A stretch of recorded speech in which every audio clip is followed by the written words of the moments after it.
I think I have heard every joke that's told about preachers at least twice. Every single one of them. I do have a couple of favorites. One of my favorites is about the preacher who's kind of cranky and perhaps even a little discouraged. And so he takes a Sunday off from preaching. In fact, not only does he take the Sunday off from preaching, he takes a Sunday off from going to church. And he goes to the golf course instead of going to church on Sunday morning, teams up with three other guys, and they get off to a good start. He tees up on a par three, hits a beautiful shot, gets up there on the green, and sure enough, he's aced that hole. He's made a hole-in-one. And the three friends in his foursome, they're all excited and they're cheering him on, and he is down on that green, pounding it in tears. And they ask him what's wrong, and he says, I made a hole-in-one, but it's Sunday morning, and I can't tell anybody about my hole-in-one. Well, that's probably not a real accurate perception about preachers. When we take off on a Sunday, we don't typically go to the golf course on Sunday. We're usually worshiping somewhere. But I want to let you in on another accurate secret about preachers. Those of us who preach have a lot of things on our mind as we're anticipating having this experience with each of you on a Sunday morning. As we think in terms of sermon content, we're thinking about the overall needs of the church as a group, and perhaps we're even thinking about specific needs of individuals that we know and know well.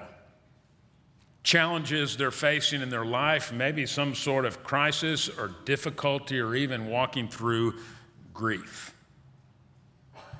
So we have to make a fundamental decision. Is this Sunday, and is my sermon going to speak primarily to the head? In other words, it's going to be one of those sermons, it's all about biblical facts. And this is what God says, this is what's clearly wrong, and this is what's clearly right. It's going to speak to the head. These are the biblical facts, and that seems like a pretty good idea because we're living in a culture where boundaries don't exist.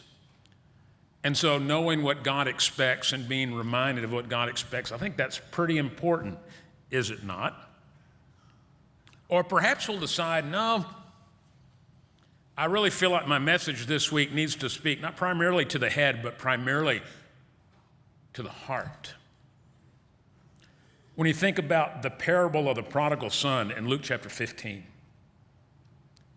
the image of that Jewish father running to his son, if that doesn't speak to your heart, I'm not sure what can. And I think of the parable of the Good Samaritan in Luke chapter 10. And here's this guy on the road from Jerusalem to Jericho. He's beaten and left for dead, and he's been robbed too. He's been the victim of a violent crime, and here comes this Samaritan who actually helps the guy. How can that not move your heart? And if you read the Psalms carefully, every possible emotion is articulated so well in the Psalms. I want to give you some forewarning this morning. What I'm going to say this morning is going to speak primarily to the head and not to the heart. And I want to further clarify by saying what I'm going to say this morning is not what I would say to someone who is experiencing a personal crisis in their life, or someone who's grieving a loss, or someone who's even struggling with one of their children. They're going through some kind of struggle with one of their kids.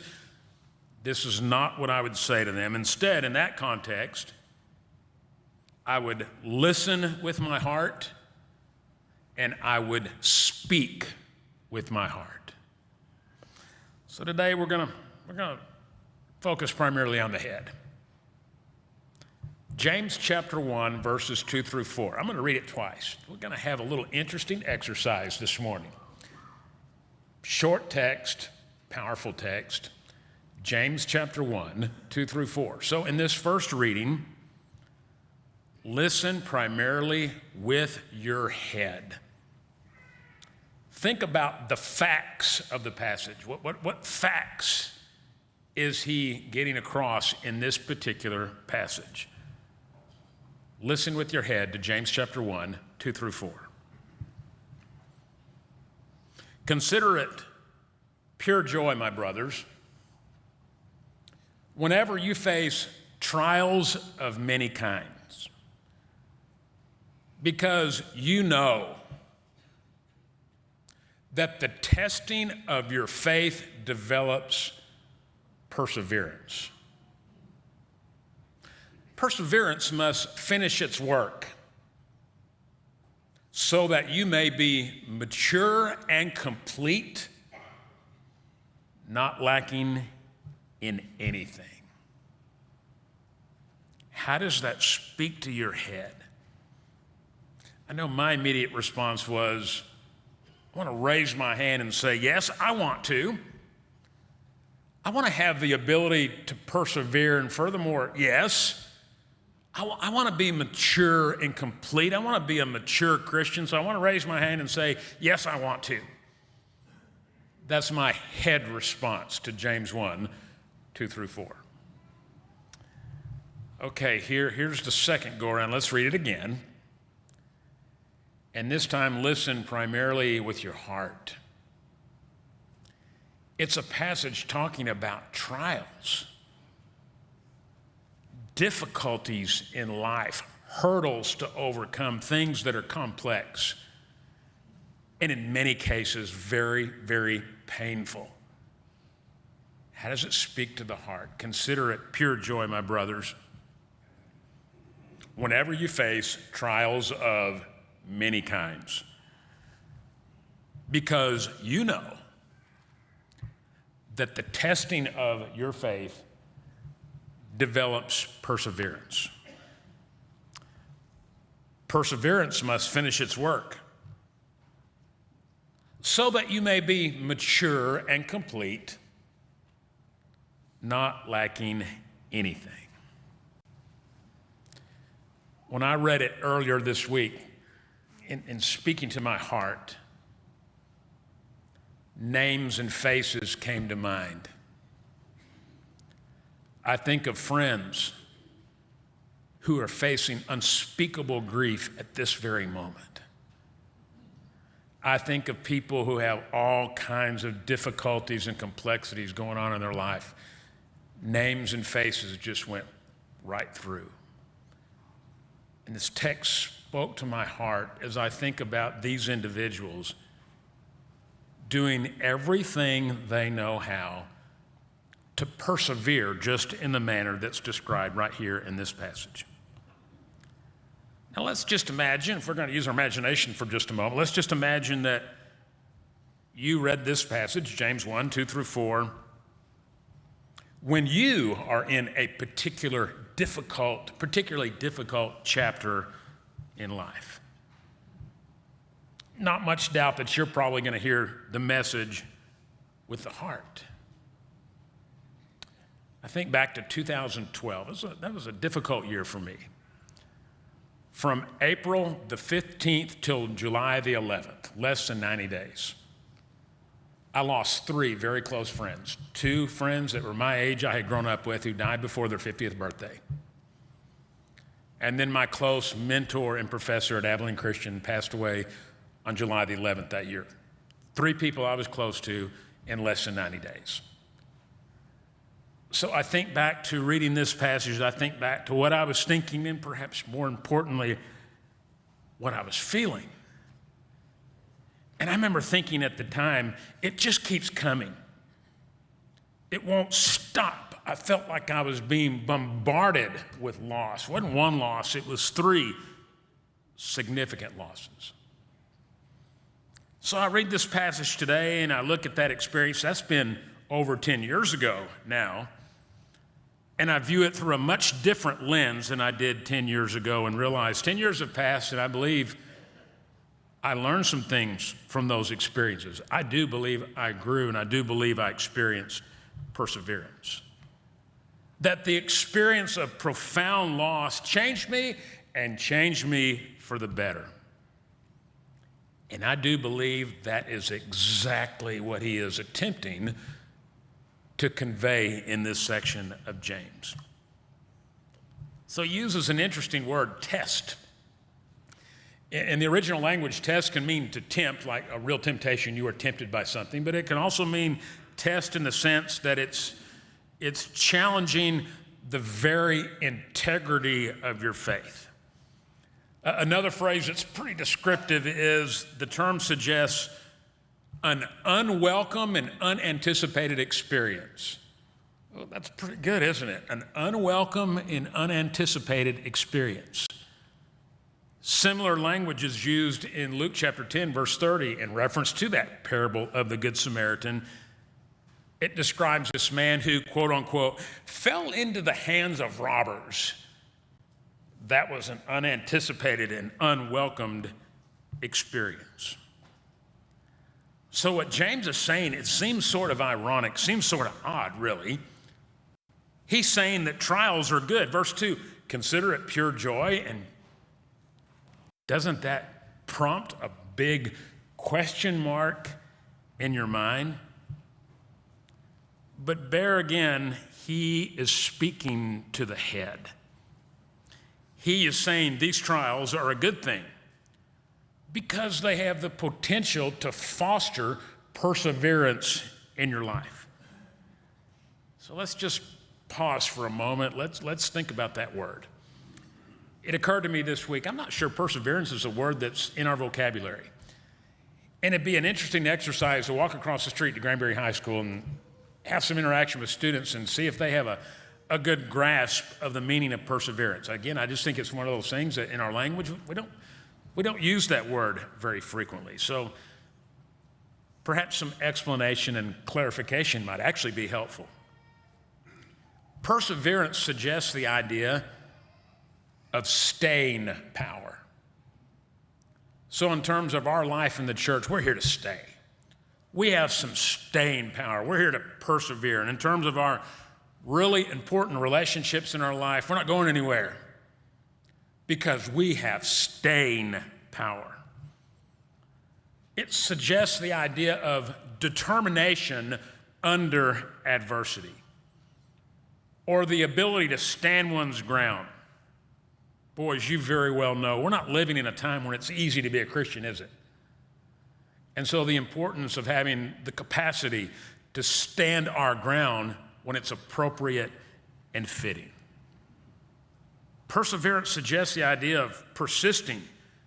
It's a can-do attitude. Whatever happens, I can. But furthermore, it's also a purifying experience where we're being proven and we're being strengthened in the process. It's a really good quote this week, and I want to share this quote. This writer said, perseverance means to endure whatever comes without allowing distress or any external circumstances to sway your convictions. Well, I've got a confession to make. And you might make the same confession. Sometimes I really struggle with this whole idea of perseverance.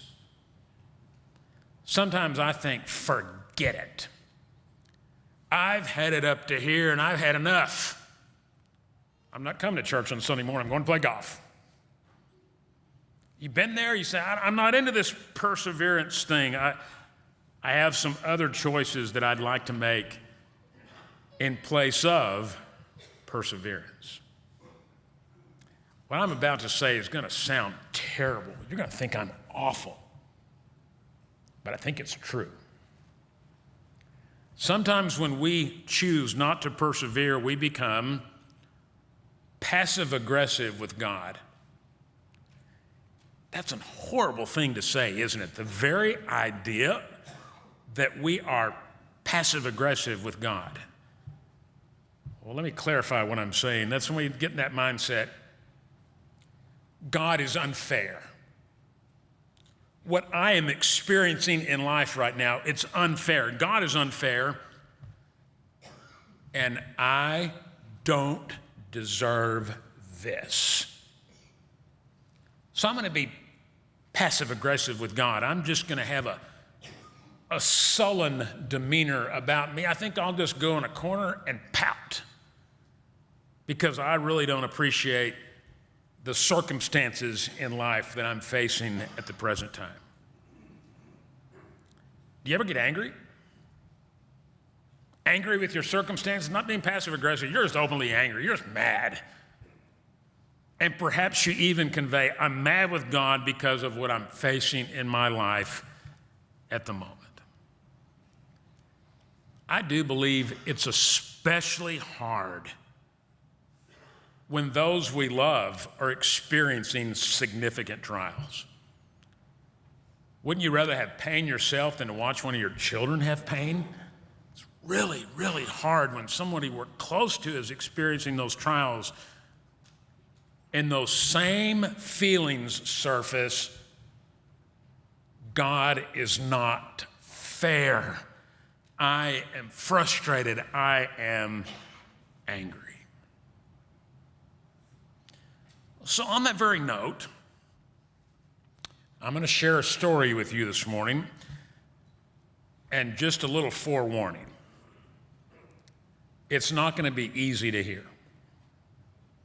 You may even recoil at some of the things that are said. So here we go. Psychologist John Haidt put together a hypothetical exercise. Here's his hypothetical exercise. He says, imagine that you have a child, and for 5 minutes, you're given a script of what will be that child's life. You get an eraser, and you can edit it. You can take out whatever you want. So you read that your child will have a learning disability in elementary school. Reading, which comes easily for some kids, will be especially difficult for yours. In high school, your teen will make a great circle of friends, then one of them will die of cancer. After high school, your child will actually get into the college they wanted to attend, but while they're there, there'll be a car crash and your child will lose a leg and go through a difficult depression. A few years later, your child will get a great job and then in turn lose it as a result of an economic downturn. And your child's going to get married, but then go through the grief of separation. So you get this script for your child's life, and you have 5 minutes to edit it. What would you erase? I just read the script. What would you erase? And if we were being truthful, wouldn't we want to take out all the stuff that would cause that child pain? Well, this psychologist that put together the hypothetical exercise, he continues, and here's what he says. He states, I'm a part of a generation of adults called helicopter parents. Y'all are familiar with helicopter parents. He says, we're called helicopter parents because we're constantly trying to swoop into our children's educational life, their relational life, sports life, etc., to make sure no one is mistreating them.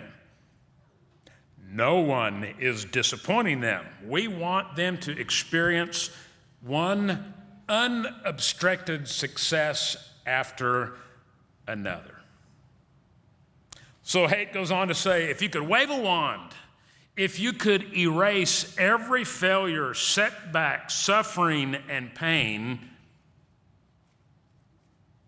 are you sure it would be a good idea? Would it cause your child to grow up to be a better, stronger, more generous person? Is it possible that in some way people actually need adversity and setbacks to reach the fullest level of development and growth? Now, he's choosing psychology language. They're going to reach their fullest level of development and growth. That's good old psychological language. I'm not going to use that language. I'm going to use biblical language instead. And so instead of saying they're going to reach their fullest level of development and growth, I would say they are going to be mature and complete, not lacking anything. From James chapter 1, verse 4. God does not provide erasers, nor does God provide helicopters, for a reason, and here's why. His desire is for us to mature. His intent is for us to be mature and complete, not lacking anything. So I'm using this theme for this sermon series, Faith Under Construction. Our faith really is under construction. God is still working on our hearts. God is still working in each of our lives. And that whole process of perseverance has an uncanny way of changing a person. That person has been through the ringer, but on the other end, they have overcome. And when he uses the term mature, he is describing someone who is single-minded in their loyalty and in their devotion to God. He is portraying someone whose faith has been authenticated, someone who has fully developed character, not just any character, but fully developed Christian character. So those are biblical facts. As I said a moment ago, today's sermon is going to speak to the head. Well, that's not entirely true. I'm going to shift gears a little bit because here's what will speak to our hearts. The person who has persevered is now equipped to help another believer who is facing trials of many kinds. Henry Nouwen used the phrase and even wrote a book entitled The Wounded Healer. The Wounded Healer. And here's a quote from that book. Nouwen says, and I quote, "Nobody escapes being wounded. We are all wounded people, whether physically, emotionally, mentally, or spiritually. The main question is not, how can we hide our wounds so we don't have to be embarrassed? But how can we use our woundedness in the service of others?" And he concludes by saying, when our wounds cease to be a source of shame and become a source of healing, we have become wounded healers. I don't know about you. That concept speaks very deeply to my heart because I realize God can use the most difficult things that I have faced in my life to help someone else. And that is really, really powerful. James chapter 1, 2 through 4. As you hear that text this morning, what trials in life have you experienced that uniquely qualifies you to serve someone else in just a great way? So here's the title for today's sermon. You may have noticed it on your handout. Caution, demolition in progress. That sounds a little scary, doesn't it? Caution, demolition in progress. When I grew up in Wisconsin, I grew up with the Azarian brothers. There were 5 of them. Their father owned a demolition company. They demolished buildings and houses.